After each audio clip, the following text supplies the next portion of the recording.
A continuación, entonces, veremos los datos del Hospital Vargas a cargo de la doctora Ligia Dayú. Adelante, Ligia.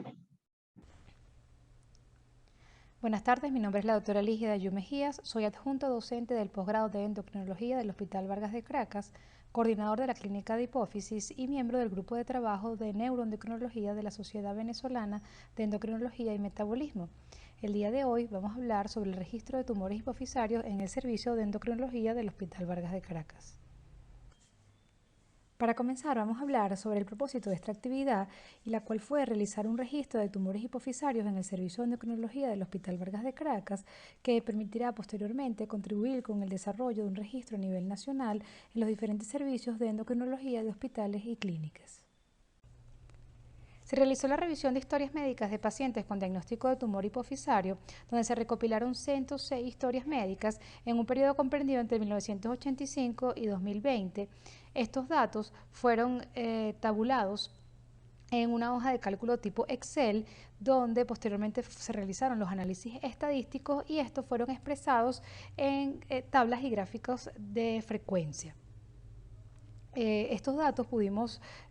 obtenerlos de un trabajo de investigación realizado por la doctora Joana López, María Gabriela Troncone y mi persona, que lleva por título Caracterización de pacientes con tumores hipofisarios en la consulta del Servicio de Endocrinología del Hospital Vargas de Caracas en el año 2019, más algunos pacientes que se pudieron recopilar en el año 2020. Los pacientes fueron registrados según subtipo de tumor hipofisario, donde podemos ver en esta tabla 17 pacientes correspondían a los adenomas productores de ACTH, representando un 16.04%, 14 pacientes a productores de GH, representando un 13.2%, 43 pacientes de adenomas no funcionantes, representando un 40.57%, y 32 pacientes adenomas productores de prolactina, representando un 30.19%, y podemos observar que el tumor que se evidenció con mayor frecuencia fue el adenoma no funcionante, seguido del adenoma productor de prolactina. En cuanto a las características demográficas, sexo y edad, vemos que el sexo femenino se encontró con mayor frecuencia en todos los tipos de tumores hipofisarios, representando un 62.26%, y en cuanto a la edad promedio, vemos que fue 39 más o menos 10, con un rango de edad de 14 a 72 años. El promedio de edad al momento del diagnóstico según el tipo de tumor, vemos que en el adenoma productor de CTH fue 30 más o menos 11, en el productor de GH 50 más o menos 17, en el no funcionante 43 más o menos 15 y en el productor de prolactina 33 más o menos 12. Según la relación del tipo de tumor y el sexo, vemos que el sexo femenino se encontró con más frecuencia en la mayoría de los tipos de tumores, pero podemos evidenciar o podemos ver que hubo un mayor porcentaje en los pacientes con adenomas productores de ACTH y el mayor porcentaje del sexo masculino pudimos verlo o que se evidenció en los adenomas no funcionantes. Según la presentación clínica y bioquímica, pudimos observar aquellos pacientes que presentaban hipersecreción hormonal, efecto de masa y o hipopituitarismo, y pudimos evidenciar que los pacientes que presentaban adenomas productores de ACTH,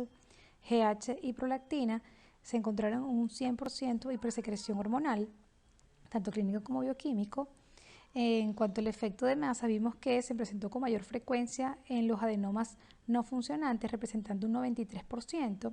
y en el caso del hipopituitarismo, vimos también que se presentó con mayor frecuencia en los pacientes con adenomas no funcionantes, representando un 60.5%. En el tamaño tumoral pudimos observar que los tumores tipo macroadenoma se observaron en el 73.6% y los tumores tipo microadenoma en el 26.4%. Los macroadenomas fueron más frecuentes en los adenomas no funcionantes, representando un 51.3%, y los microadenomas fueron más frecuentes en los adenomas productores de ACTH, representando un 50%. En cuanto al tratamiento establecido, lo pudimos clasificar según aquellos pacientes que reciben tratamiento médico solo, quirúrgico solo o tratamiento combinado médico más quirúrgico. pudimos evidenciar que en los pacientes con adenomas productores de prolactina se estableció el tratamiento médico con mayor frecuencia, representando un 71.9%. En los pacientes con adenoma no funcionante se estableció en un mayor porcentaje el tratamiento quirúrgico solo, con un 37.2% comparado con los otros tipos de tumores, y los adenomas productores de ACTH se evidenció el tratamiento combinado médico más quirúrgico en un mayor porcentaje, con 82.4%. En cuanto a la radioterapia, un porcentaje muy bajo de todos los pacientes se realizó este tipo de tratamiento, y donde se evidenció con mayor frecuencia o mayor porcentaje fue en los adenomas productores de GH en un 28.6%. El tratamiento quirúrgico fue más frecuente en los pacientes con adenomas no funcionantes, representando un 54.2%, y según el tipo de abordaje pudimos observar que el abordaje translinfonoidal fue el que se utilizó con más frecuencia en un 93.1%. En cuanto a las complicaciones postquirúrgicas, pudimos evidenciar que las complicaciones más frecuentes fueron el panhipopituitarismo y la diabetes insípida, representando el panhipo un 23% y la diabetes insípida un 11% del total de pacientes. En el reporte de biopsia pudimos observar que solo el 63.9% de los pacientes operados tenían reporte de biopsia, y esto se debe a las carencias institucionales y propias del paciente para realizarlo de forma extrainstitucional, y este se clasificó en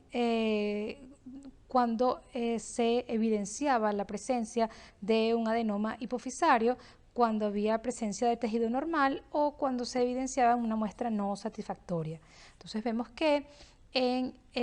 la mayoría o en todos los tumores o todos los tipos de tumores, más del 80% se pudo evidenciar el adenoma hipofisario resecado.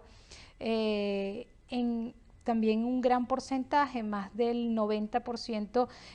no se evidenció tejido normal, se pudo evidenciar en este caso el adenoma, como lo dijimos previamente, y solamente en un solo paciente se obtuvo una muestra no satisfactoria correspondiente a un adenoma productor de GH. En el reporte de inmunistoquímica, solo al 60.9% de los pacientes con reporte de biopsia se le realizó inmunistoquímica, y esto se debió a las limitaciones previamente nombradas. Pudimos observar que en los pacientes con adenomas productores de ACTH se evidenció un 42.8% de marcador positivo para ACTH. En los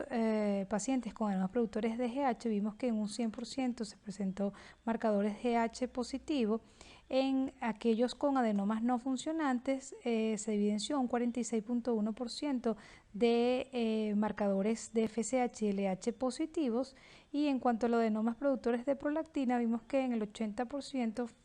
se evidenció marcadores mixtos, en este caso prolactina más GH. Y para concluir, podemos resaltar que los adenomas hipofisarios fueron más frecuentes en el sexo femenino, con una edad promedio de 39 más o menos 10 años. El adenoma no funcionante fue el tumor más frecuente encontrado, seguido del adenoma productor de prolactina. Los microadenomas fueron más frecuentes en pacientes con tumores productores de ACTH y los macroadenomas en los no funcionantes.